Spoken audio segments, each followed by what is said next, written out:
Bismillahirrahmanirrahim. Alhamdulillahi rabbil alamin. Wabihi nasta'in ala umurid dunya waddin. Ashhadu an la ilaha illallah wahdahu la syarika lah. Wa ashhadu anna sayyidana Muhammadan abduhu wa rasuluh. Allahumma salli wa sallim wa barik ala sayyidina Muhammad wa ala alihi wa sahbihi ajma'in, amma ba'd. Yang kita hormati dan kita cintai para habaib, para alim ulama, guru-guru agama, muhibbin dan hadirin hadirat rahimakumullah. Puji syukur selalu kita haturkan kehadirat Allah Subhanahu wa taala atas anugerah yang selalu dilimpahkan kepada kita semua. Juga salawat dan salam selalu kita haturkan, kita sampaikan ke haribaan junjungan kita Nabi besar Muhammad sallallahu alaihi wasallam, dan kepada seluruh keluarga, para sahabat, para pengikut ila yaumil qiyamah. Para muhibbin rahimakumullah, as-suratul tsaniyah min suwaril Quran, suratul Baqarah. Surat yang kedua daripada surah-surah dalam Al-Quran ialah surat Al-Baqarah. Yang pertama surat Al-Fatihah, yang kedua dari 114 surah adalah surah Al-Baqarah. Surah Al-Baqarah ini madaniyatun, artinya diturunkan sesudah Rasulullah hijrah dari Mekah ke Madinah. Ayatuha mi'atani wa sab'un wa thamanuna ayah. Ayatnya surat Al-Baqarah ini 287 ayat. Paling panjang surah di antara surah-surah Al-Quran itu adalah suratul Baqarah. Ayatnya 287. Rasulullah sallallahu alaihi wasallam telah bersabda, la taj'alu buyutakum kubura fa innal baita alladhi tuqra'u fihi suratul Baqarah la yadkhuluhu syaitan, rawahu Muslim. Jangan kamu jadikan rumah kamu itu kubur. Sesungguhnya rumah yang dibacakan padanya surat Al-Baqarah tidak akan masuk ke rumah itu syaitan. Hantu termasuk jenis syaitan juga. Hantu-hantu yang mengganggu. Jadi alangkah baiknya rumah, apalagi rumahnya rumah nang hanyar, dibacakanlah dahulu surat Al-Baqarah supaya jinnya, syaitannya jangan ada nang masuk. Biar nang ada aja betunggu, sudah nang masuk jangan lagi tambahan ada. La yadkhuluhu syaitan, tidak masuk ke rumah itu syaitan. Al-Baqarah itu artinya adalah seekor sapi betina. Seikung sapi betina. Kenapa surat ini dinamai dengan surat Baqarah, seekor sapi betina? Karena di dalam surat ini ada menyebutkan tentang kisah Nabi Musa alaihi salam dengan seekor sapi betina itu. Jadi untuk mengingatkan kembali kejadian yang terjadi pada zaman Nabi Musa tentang seekor sapi betina, maka surat ini dinamai dengan nama itu, Al-Baqarah. Disebutkan di dalam tafsir Al-Quran dari berbagai macam tafsir, di waktu Nabi Musa alaihi salam memimpin Bani Israel, ada terjadi pembunuhan seorang saudagar yang tidak diketahui pembunuhnya siapa. Akhirnya terjadilah percekcokan, pertengkaran, dawa mendawa. Lalu mereka datang kepada Nabi Musa minta petunjuk. Wahai Nabi Musa, kayak apa caranya kita mengatasi ini? Nah, ada seseorang yang mati, pembunuhnya kada diketahui. Nabi Musa minta wahyu kepada Allah, maka akhirnya Allah menurunkan wahyu kepada Nabi Musa alaihissalam. Innallaha ya'murukum an tazbahu baqarah. Suruh jara Tuhan, wahai Musa, mereka itu menyembelih seekor sapi. Nah, jadi ujar tuh Nabi Musa, wahai Bani Israel, ini wahyu dari Allah, menyuruh kalian menyembelih seekor sapi.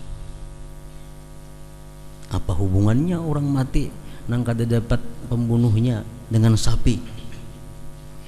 Lalu ujar Bani Israel, qalu atattakhiduna huzua.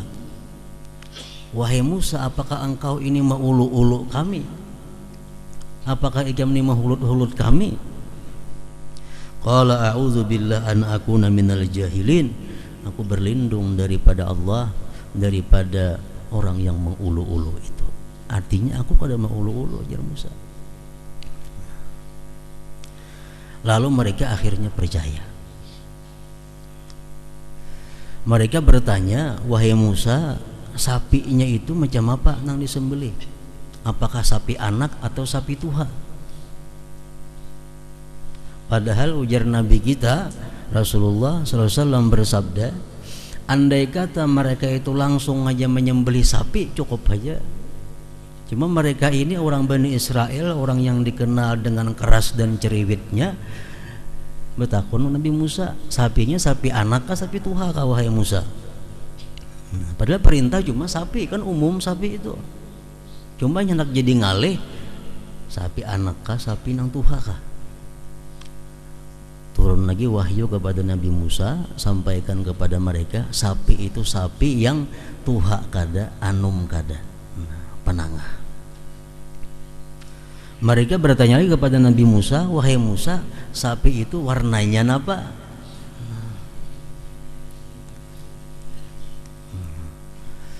Musa bertanya lagi kepada Allah, turun lagi wahyu. Ujar Musa, wahai Bani Israel, Allah mewahyukan kepadaku bahwa sapinya itu warnanya nang kuning sebijian. Kuning, kan jarang ada sapi kuning. Coklat ada, putih. Ini kuning, nang jelas nampak kuningnya. Kemudian ujar Bani Israel, wahai Nabi Musa, apakah sapi itu sapi ternak kah atau sapi pekerja kah? Kan ada yang membawa gerubak, ada yang membajak, ada sapi yang diingun. Nah, Musa minta lagi kepada Allah, Allah mewahyukan lagi, sapi itu sapi yang bukan pekerja, sapi ternak. Nah, akhirnya mereka mencari sapi itu ke seluruh pelosok kota beberapa hari kada bertemuan. Ngalih mencari sapinya nang tuha kada, anum kada, warnanya itu nang kuning. Nah, dan lagi sapinya sapi ternak. Akhirnya di suatu pelosok kampung ada seorang pemuda. Pemuda ini dikenal taat kepada Allah dan bakti kepada kedua orang tuanya. Nah, pemuda ini gawiannya sehari-hari mencari kayu. Apabila mana kayu itu dijual, hasilnya dibaginya 3. 1 sagan inya, sepertiganya untuk ibunya, sepertiganya untuk disedekahkannya. Kalau malam hari pemuda ini sepertiga malam digunakannya berbakti kepada ibunya, sepertiga malam dia guring, sepertiga malam dia beribadah kepada Allah Subhanahu wa taala. Ini pemuda tadi dapat warisan dari almarhum abahnya seekor sapi nang kuning warnanya persis seperti yang ditunjukkan oleh Allah Subhanahu wa taala. Nah, laki-laki yang bakti yang saleh ini dapat ilham dari Allah melalui malaikat.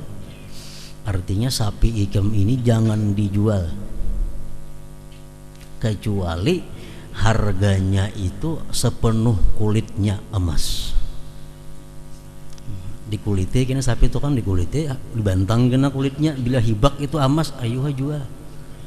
Itu ilham dari Allah kepada malaikat untuk pemuda tadi.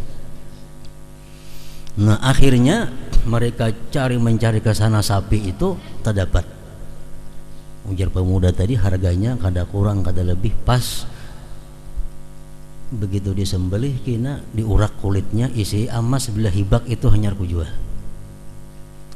Nah karena orang Banu Israel ini menghindarkan terjadinya permusuhan perkelahian, lalu mereka bertuturuk menukar, ditukari sapi tadi dengan seberat emas macam tadi. Nah imbah ditukar sapi tadi apa? Petunjuk Allah, sapi itu disembelih. Karena imbah disembelih, diambil bagian tubuh dari sapi itu, dipukulkan kepada nang mati itu. Nang mati itu dia hidup dan berkata, "Nang membunuh aku Fulan bin Fulan, Fulan bin Fulan." Nah sembelihlah sapi tadi, diambil bagian tubuhnya, dipukulkan ke lisannya si mayit itu. Mayit tadi berkata, "Katalani Fulan dan Fulan, sepupuku, membunuh aku Fulan dan Fulan, sepupu sekali lawan aku." Mati pulang orangnya begitu. Nah mati hanyar dikubur. Nah jadi hilanglah sudah fitnah, jelaslah orang yang membunuh si Fulan dan Fulan tadi. Nah jadi itulah ceritanya kenapa surat ini dinamai dengan surat Al-Baqarah. Seekor sapi mungkin yang paling larang dalam sejarah sapi ini, harganya seberat itu emas. Para muhibbin rahimakumullah, surat Al-Baqarah yang pertama ayatnya Bismillahirrahmanirrahim, Alif Lam Mim. Dengan nama Allah Maha Pengasih yang Maha Penyayang. Alif Lam Mim. Bermacam-macam ulama nang ma'arti'i Alif Lam Mim itu. Orang-orang ahli tasawuf ma'arti'i Alif Lam Mim itu A-nya Allah, lamnya lillah, mimnya minallah. Jadi artinya kalau kita beramal ibadah itu, kita meyakini bahwa kita beramal itu bisa minallah dari Allah, dan amal kita itu lillah karena Allah, maka Allah akan menerima amal ibadah itu. Alif Lam Mim. Ada lagi yang ma'arti'i alif itu Allah, lam itu Jibril, mim itu Muhammad sallallahu alaihi wasallam. Itu pendapat-pendapat para ulama. Namun yang paling kuat dari segala macam pendapat itu adalah Alif Lam Mim, Allahu a'lam bimuradihi bidzalik, hanya Allah yang tahu maksudnya apa itu Alif Lam Mim tadi. Kemudian yang kedua, dzalikal kitabu la raiba fihi hudal lil muttaqin. Dzalikal kitabu itu Al-Qur'an, la raiba fihi tidak diragukan padanya. Al-Qur'an tidak diragukan padanya. Ujar ulama tafsir menafsirkan annahu min indillah. Quran itu dari Allah, bukan dari manusia, bukan dari Rasulullah. Quran itu adalah langsung dari Allah Subhanahu wa ta'ala. Nah, orang-orang Quraisy mereka meragukan Quran itu dari Allah. Bahkan mereka mengatakan Quran itu adalah bikinannya Muhammad. Quran itu bikinan manusia, bukan Allah, bukan dari Allah. Lalu Allah menurunkan lagi ayat, wa in kuntum fi raibim mimma nazzalna ala abdina fa'tu bi suratin min mithlih wad'u syuhada'akum min dunillah in kuntum shadiqin. Ujar Tuhan, jikalau kalian ragu-ragu terhadap Quran yang kami turunkan atas hamba kami Muhammad itu, kalau kamu ragu-ragu itu dari Allah, maka ulahkan pangigam sasurah aja seumpama Quran itu. Yang pintar-pintar orang Quraisy itu ulah akan panggil Tuhan sasurah aja nang sama Quran itu kiawi kawan-kawan ikam manggani ima ulah sasurah aja amun ikam bujur bahwa Quran itu ulahan manusia. Mereka kada bisa meniru Al-Quran. Kenapa? Karena Quran ini menceritakan berbagai macam cerita dan merupakan sumber dari berbagai macam ilmu. Quran cerita surga, neraka, padang mahsyar. Quran cerita kisah-kisah masa lalu mulai Adam, Nuh sampai seterusnya. Dan bahkan Quran menceritakan kejadian yang akan terjadi. Siapa kawan nuruti? Contohnya dalam Al-Quran disebut ghulibatir rum fi adnal ardi wa hum min ba'di ghalabihim sayaghlibun. Al-Quran mengatakan bangsa Romawi dikalahkan oleh bangsa Persia. Tetapi nantinya bangsa Rum akan mengalahkan Persia.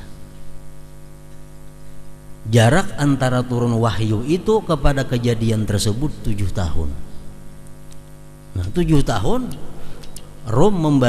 Romawi membalas mengalahkan Persia. Nah itu Quran cerita tentang yang akan terjadi. Siapa kau mau ulah Quran jam itu? Kiawi aja kawan-kawan siapa nang kau wad'u syuhada'akum min dunillah in kuntum shadiqin. Jadi jelas tidak ragu-ragu sedikit pun bahwa Al-Quran itu min indillah dari Allah subhanahu wa ta'ala. Kemudian hudan lil muttaqin, Al-Quran itu petunjuk bagi orang-orang yang takwa. Orang-orang yang takwa ini lebih khusus daripada orang-orang yang beriman. Karena setiap orang yang beriman belum tentu dia takwa. Tapi setiap orang yang takwa pasti sudah dia orang yang beriman. Makanya ada istilah mukmin asi, orang beriman yang maksiat. Tapi kalau orang takwa yang maksiat ada takwa ngarannya. Nah, kalau orang beriman maksiat itu ada.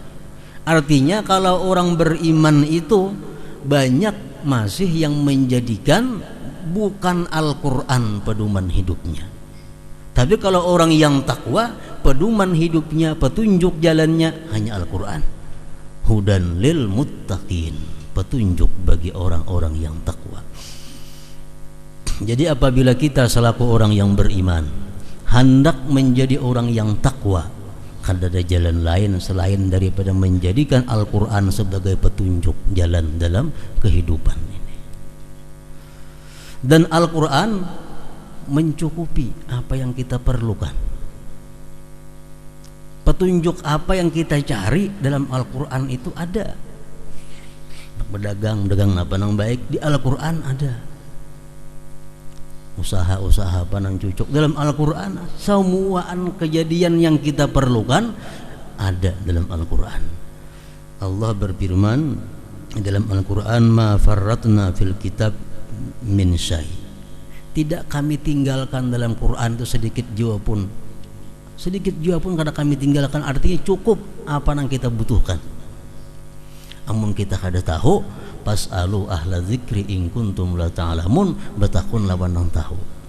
Pas'alu ahla. Pokoknya dalam Quran itu ada apa yang kita perlukan kalau kita ingin menjadi orang yang takwa. Para muhibbin rahimakumullah, kita ambil contoh petunjuk Al-Quran kalau kita hendak jadi orang takwa. Satu, masalah makan minum, kebutuhan kita sehari-hari. Al-Quran memberikan petunjuk kepada kita kalau kita ingin jadi orang yang takwa. Kulu washrabu wa la tusrifu innahu la yuhibbul musrifin. Al-A'raf 31. Artinya apa? Ya Tuhan, silahkan makan, silahkan minum, tapi sebutin syaratnya. Wala tusrifu, jangan tusrifu, jangan melampau batas. Innahu la yuhibbul musrifin. Allah tidak suka melampau batas. Melampau batas ini dua maksudnya. Pertama, melampaui nang halal kepada yang haram. Artinya makan jangan sampai nang haram dimakan, minum jangan sampai nang haram diminum. Yang kedua, jangan sampai melampau batas memakan yang halal. Makanannya halal tapi melampau batas, itu pun Allah tidak suka. Orang yang makan di atas kenyang itu Allah ada suka. Kita ini masih kenyang lagi, hendak makan pulang, nah itu Allah ada suka, melampau batas. Luqman Al-Hakim berwasiat kepada anaknya, wa ya bunayya, wahai anakku, ya Luqman Hakim, andai kata engkau perut masih kenyang dan kamu masih ada punya makanan, lebih baik kamu berikan kepada anjing daripada kamu makan makanan itu karena takut rusaknya. Ada makanan nih, perut kenyang, kada dimakan, basi, esok kita kada kau lagi, hendak ku makan, perut dia kenyang. Mana baiknya? Baik diberiakan walaupun kepada anjing daripada kita memakan dalam keadaan kenyang. Itu melampau batas. Innahu la yuhibbul musrifin. Nah itu pedoman Al-Quran. Kita boleh makan tuh sekanyang-kanyangnya, dua syaratnya. Pertama, kita jadi tuan rumah, ayo makan 3 kali bertambah kada bapak, untuk menyenangkan tamu, supaya tamu ini makan bersemangat, tamu ini makan bergairah. Nah, kita makan pun mesti bergairah, bertambah. Jangan nyuruh orang bertambah, seorang kada bertambah, kada cocok kalau ngadain itu. Jadi kalau kita jadi tuan rumah, ayo makan di atas kenyang. Atau kita jadi tamu. Nah, jadi tamu. Jadi tuan rumah tambah lagi. Memuliakan tuan rumah. Nah, Allah kada mencela itu. Itu kada termasuk musrifin. Itu pedoman petunjuk Al-Quran urusan makan dan minum. Jangan melampau batas kepada yang haram atau makan di atas kenyang. Kita ambil contoh lagi pekerjaan sehari-hari, pakaian, khususnya perempuan. Al-Quran menerangkan, ya ayyuhan nabiyyu qul li azwajika wa banatika wa nisa'il mu'minin yudnina 'alaihinna min jalabibihinna. Al-Ahzab 59. Wahai Nabi, kata Allah, katakan terhadap istri-istri engkau, anak-anak engkau, dan perempuan-perempuan yang beriman, hendaklah mereka itu mengenakan jilbabnya pada ketika keluar rumah atau menghadapi laki-laki yang bukan mahram dan suaminya. Nah, ini aturan Al-Quran kepada perempuan dalam hal cara berpakaian bila mana keluar rumah atau dalam rumah cuma menghadapi orang luar.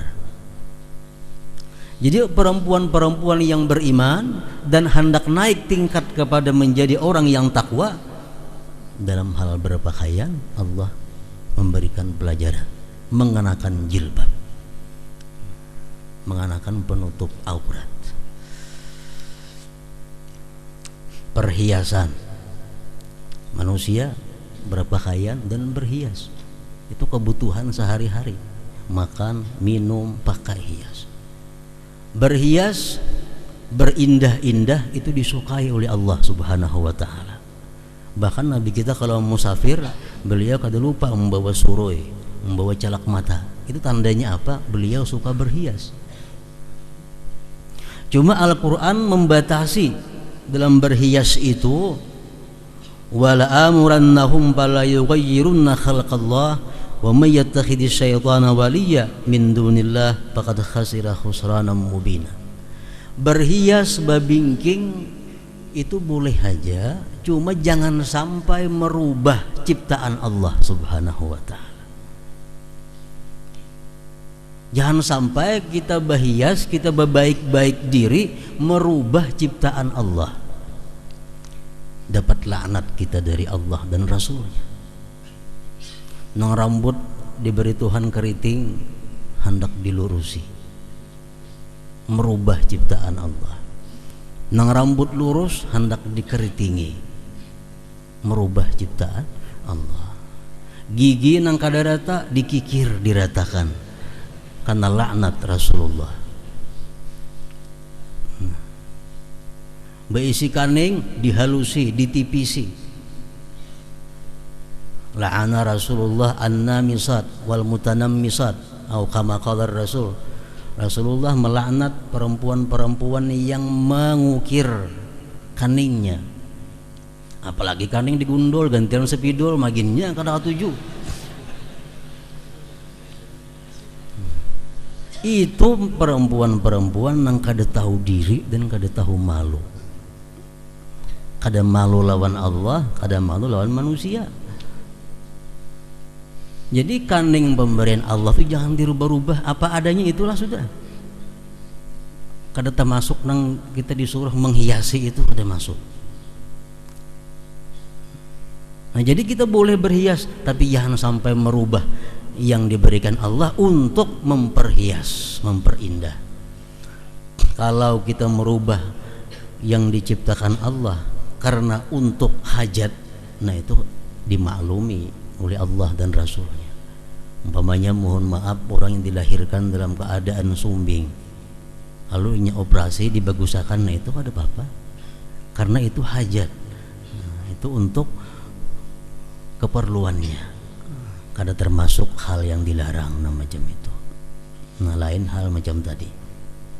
Nah itu untuk perhiasan. Petunjuk Al-Quran memberikan demikian. Kalau kita hendak berhias, berhiaslah, tapi ada batasannya. Nah kemudian lagi petunjuk Al-Quran tentang nikah, tentang kawin. Al-Quran berfirman, wala amatum mu'minah khairum min musyrikah walau a'jabatkum. Kemudian wala abdum mu'minun khairum min musyriki walau a'jabakum. Ini Al-Quran memberi petunjuk kepada orang beriman yang ingin takwa kepada Allah, yang ingin tergolong muttaqin. Kalau mencari pasangan hidup itu sungguh seorang perempuan yang budak hamba sahaya tapi dia beriman lebih baik daripada perempuan yang melebihi segala-galanya tapi tidak beriman. Laki-laki yang beriman walaupun dia budak, walaupun dia hamba, walaupun dia pesuruh tapi dia beriman, itu lebih baik daripada laki-laki yang lebih dari segala-galanya cuma tidak beriman kepada Allah Subhanahu wa taala. Itu petunjuk Al-Qur'an. Jadi dalam memilih pasangan hidup itu artinya apa? Al-Qur'an memberikan petunjuk. Pertama yang kita pilih adalah iman terlebih dahulu. Orangnya beriman kada? Nah, oh beriman. Hanya renang kedua. Orangnya berduit kada? Oh berduit. Keturunannya baik-baik kada? Keturunan baik-baik. Abahnya, mamanya jelas. Itu keturunan yang baik-baik termasuk itu. Abahnya, mamanya itu jelas. Ada orang nang mama abahnya kada jelas. Sebulan mbah nikah beranak itu kada jelas mama abahnya nang mana. Jadi jangan hendak mengambil pasangan hidup, jangan hendak mengambil menantu nang orang macam itu. Kada jelas. Dan lagi sudah beriman, ekonominya baik, keturunan keluarganya baik, kemudian ketampanan atau kecantikannya jadi pertimbangan juga. Nah ini memilih pasangan hidup.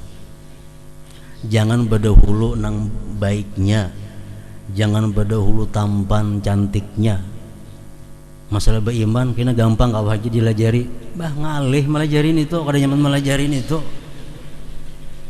Mendidik tuh ngalih seorang aja kada terdidik diri sendiri, mendidik bini pulang. Cari iman berdahulu, iman.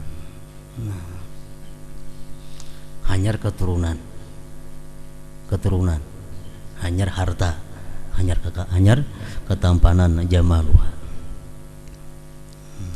Kemudian dalam berumah tangga, orang yang beriman nih, dalam berumah tangga, kayak apa kedudukan bini, kayak apa kedudukan laki nang hendak takwa kepada Allah. Al-Quran menjelaskan walahunna mislul ladzi alaihinna bil ma'ruf walirrijali alaihinna darajah. Perempuan ada, si istri ini ada punya hak pada suami. Suami ada punya hak pada istri. Masing-masing ada punya hak. Bukan hanya laki yang selalu minta hak kepada bini, pun ada hak kepada laki. Tapi Allah melanjutkan walir rijali alaihinna darajah, cuma untuk laki-laki setingkat tertinggi pada istri. Haknya si bini terhadap laki apa? Minta nafkah, minta perlindungan, pendidikan, keamanan. Itu si bini berhak menuntut kepada suaminya. Suaminya pun berhak menuntut bininya untuk taat, patuh, hormat kepadanya. Nah itu masing-masing punya hak. Bila rumah tangga ini perempuannya takwa, laki-lakinya takwa, rumah tangganya akan aman, tentram. Kenapa? Karena berpedoman kepada Al-Quran. Andai kata bini kita jadi masalah, bini menampakkan hal-hal yang kada baik, laki-laki nang takwa macam apa sikap terhadap bini itu.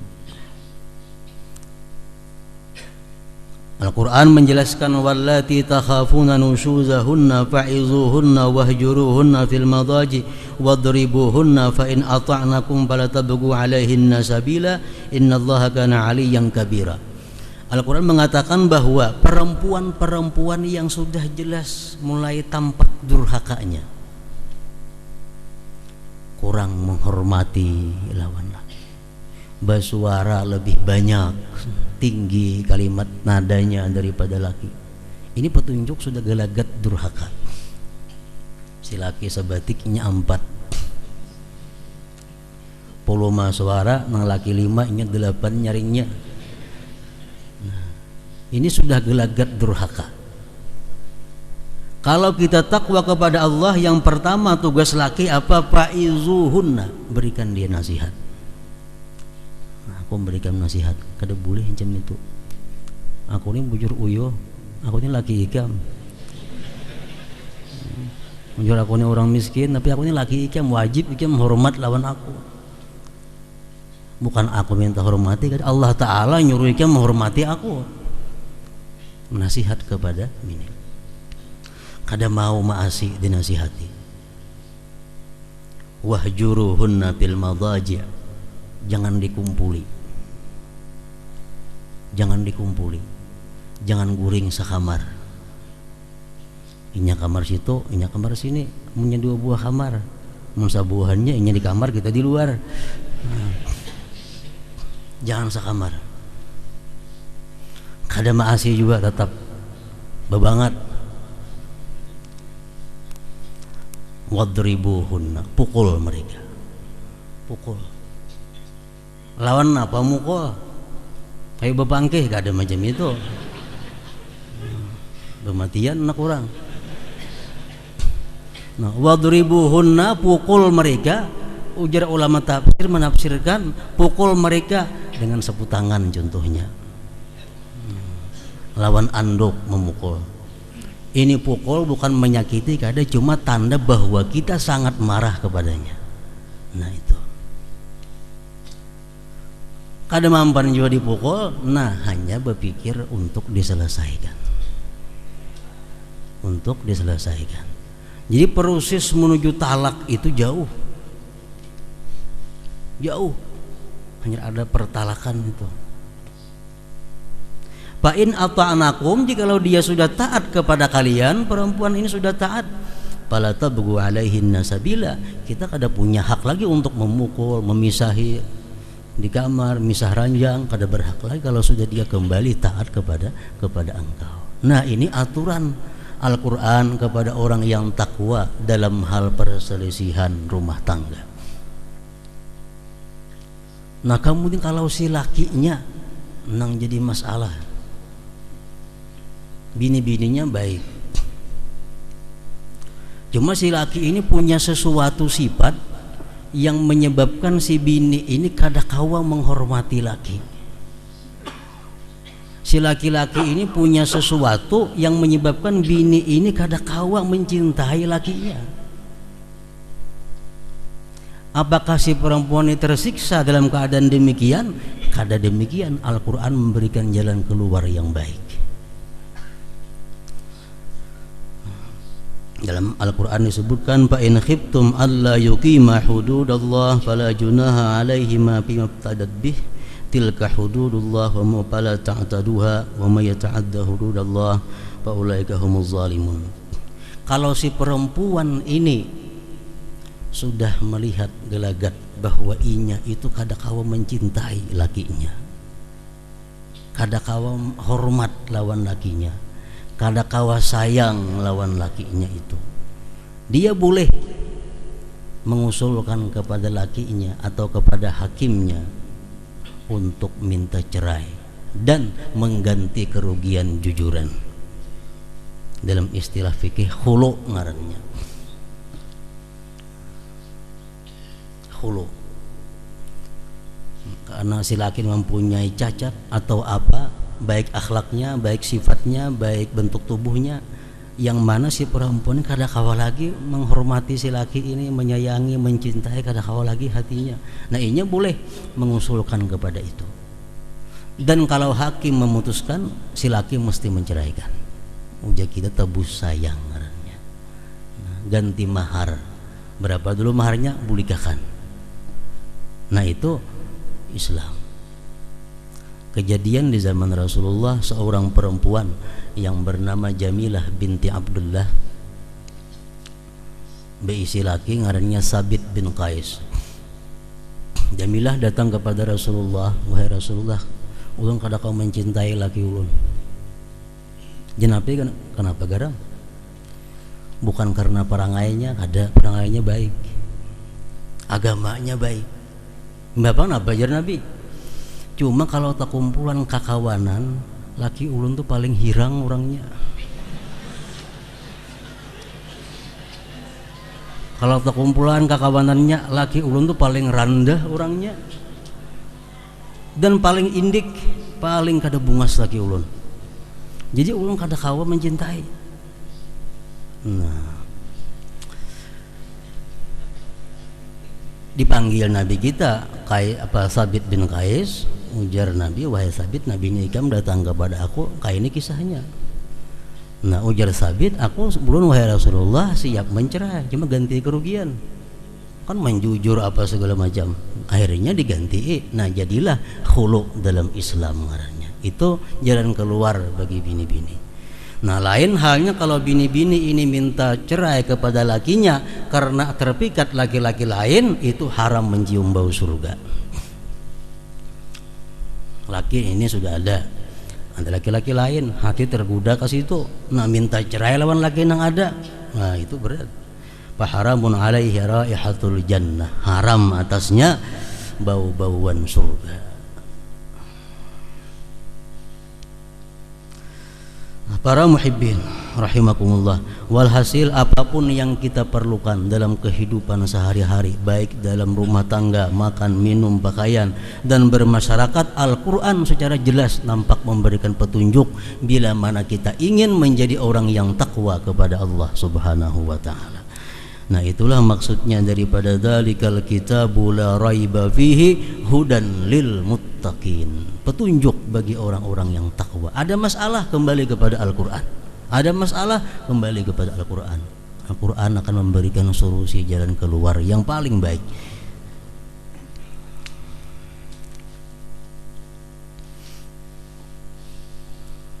Dalam pergaulan masyarakat, Al-Quran memberikan petunjuk. Ya ayyuhalladzina amanu la yaskhar qaumun min qaumin asa ayyakuna khairan minhum wala nisa'un min nisa'in asa ayyakuna khairan minhunna wala talmizu anfusakum wala tanabazu bil alqab ila akhir.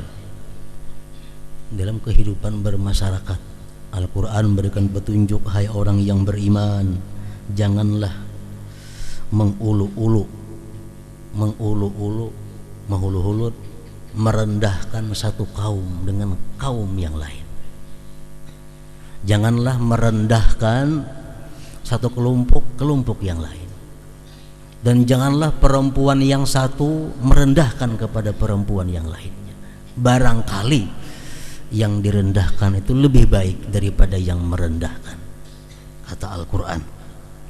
Dan janganlah kamu mencela antara kamu, dan janganlah saling berpanggil-panggilan dengan gelar, kecuali gelar itu disenangi oleh orang yang digelar. Gelar Ahmad mana? Ahmad Ban. Banyak ngaran Ahmad Ban, Ahmad apa? Ahmad Kuntau, Ahmad itu gelar itu kada boleh kecuali dia ridha. Al-Quran langsung itu wala tanabazu bil alqab, jangan berpanggil-panggilan dengan gelar itu.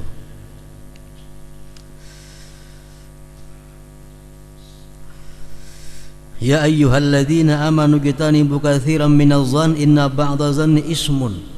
Dalam bermasyarakat jangan suka buruk sangka kepada sebelah rumah, seberang rumah, belakang rumah. Jangan buruk sangka. Itu buruk sangka adalah dosa. Ada orang sebelah nukar sepeda motor, manang pemainan sakun itu. Buruk sangka. Hingga orang anak kada halal aja dikira. Buruk sangka. Itu Al-Quran memberikan pergaulan kaum muslimin, mukminin macam itu. Wala tajassasu, dan jangan hendak meneliti, mencari. Itu pindah nukar sepeda motor di manakah boleh duit nak cek kenali. Kenapa mancik pun orang? Ngapa mancik pun orang? Wala tajassasu, jangan hendak mancik ampun orang. Kalau masyarakat takwa itu nah hendak macam itu.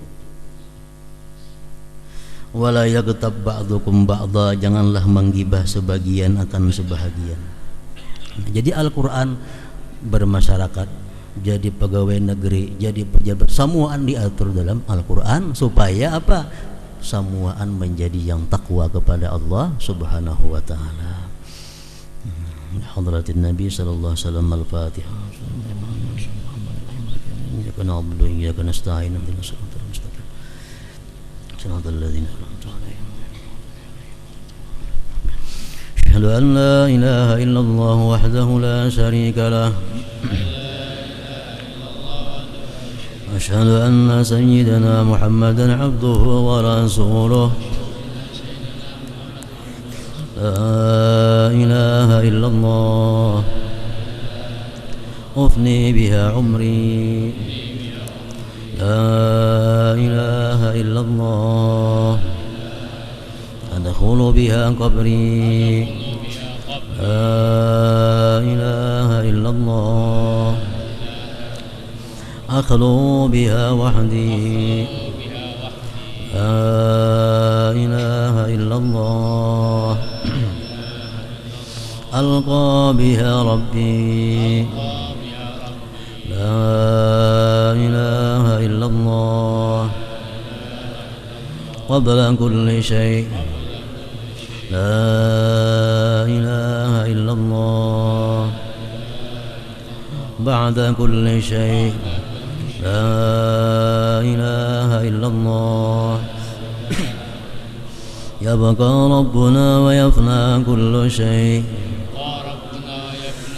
لا إله إلا الله نستغفر الله لا إله إلا الله نستغفر الله لا إله إلا الله نستغفر الله لا إله إلا الله ونتوب إلى الله